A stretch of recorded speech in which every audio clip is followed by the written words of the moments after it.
ancestors have told us that we're the oldest, the gardeners in the world. This land don't belong to us. We belong to the land. It's looked after us. It's Mother Earth for us. So that's what we want to do. We want to share that, share the knowledge what has been shared with us over thousands of years, and pass that down to look after our family, to look after Mother Earth, to look after culture, and to look after each other. So that's what I believe that our culture will do for us, to make sure that we all grow strong as Australians. So.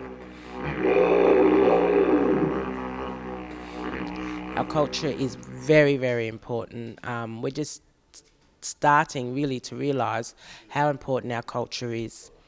When we hear about other nationalities having their language and their culture, and to see that they're in our country and we still can't use ours, this is a marvellous era that we have come into. I believe that this is only going to get better. The culture, it'll be lovely to hear Noongars talk in language, not in English. It's so different, and it's when we do it at home, it's really, really fun, and we make it a fun and games little challenge of language. Over the 5 years that we have developed as the Wadjak Northside Community Group, we've found out two things that we believe that can come from 1,000 years ago that we, as our ancestors used, is what we're using today. And we've wrote a program up, it's called Old Way, New Ways. And so we use values and culture to build the word, the strength of the young Noongars today. The values, we role model values, we teach them values. Also the cultural toolbox, I built a cultural toolbox for the young men over a duration of 6 to 12 months. What goes into that cultural toolbox is a booker, the bag, what they will carry with, a spear, boomerang, tapping sticks, language, cultural sites, protocol. So there's about 6 artefacts that go into that, and the language and all the protocols of all the areas and the sites around Noongar country. The craft works from our Dadi Yogas group that meets on a Tuesday from 10 till 2. They make artwork, they do crafts, they do paintings, they do sewing, they make jewellery. Every day is different. When you come to the centre on a Tuesday, it's important for the young mums to get out and enjoy other people's company. For the elders at the moment, most of them probably live on their own with a couple of grandchildren.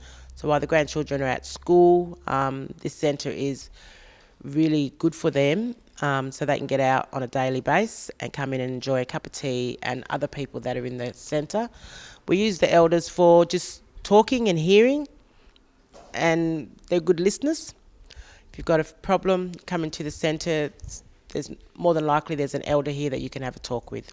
Noongars are the people of the southwest of Western Australia. So there's 14 clans of us here in Western Australia. I belong to 2 of them through my mothers and my grandmothers. So I'm a Uart Marman through my mum, and I'm a Balladong Marman through my dad and his mother. So they're both together into the Wheatbelt area. This is Wadjak country, and we belong to the Noongar nation. So I travel from Dundarrigan to Esperance. This is all Noongar country, and in between from Merredin and down, this is all Noongar country.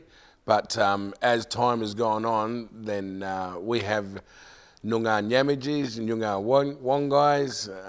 So it's become a multicultural place back on Noongar country. So Noongar people are the custodial owners of the southwest of Western Australia, and there is a big state. We've got Wongais and Nyamajis and Buddy Maya people up into the north. So yeah, we are a big state, and we belong to the bottom half of Western Australia. We look after the bottom half, so we're the gardeners, the oldest gardeners in the world. This is called a kangaroo booker. The women wear it in the summer, keeps the heat out. In the winter, you turn it over, and it keeps you warm and keeps the rain off you. So it's multi-task. You wear it both sides, and it's very, very warm.